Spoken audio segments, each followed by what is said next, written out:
Hi everyone, my name is Matt Haynes. I'm an audiobook narrator, and this is a series of my self-improvement paths or pathways.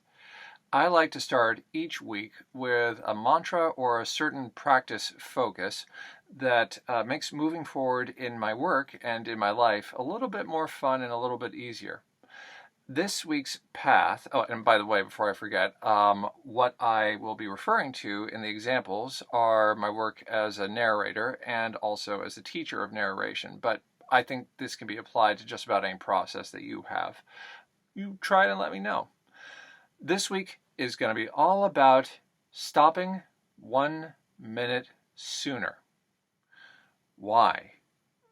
With each activity that I do, I find that I tend to sort of slop over into the next thing. And what it creates is a general sense of, I think, resistance to really doing the activity fully, as well as creates tardiness when it comes to starting another activity or even getting into a meeting. So what I'm going to do is I'm going to stop 1 minute sooner.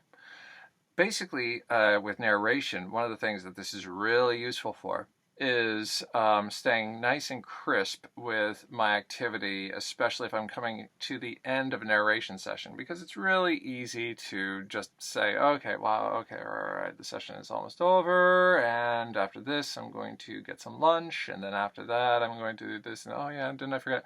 Well, if I know that I'm watching the clock to end 1 minute sooner than usual, suddenly I'm much more mindful and have a lot more energy directed towards the completion of the activity, which means that I am much more directed into the activity itself.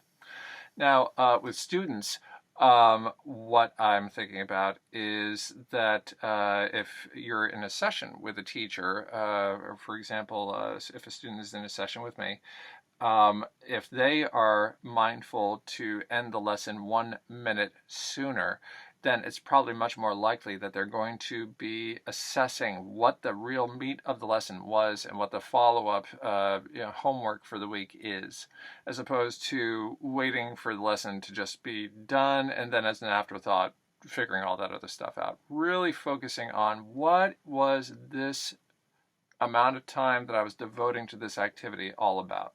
What was its beginning, its middle, and its end? Because now we have a much more deliberate idea of what the end is.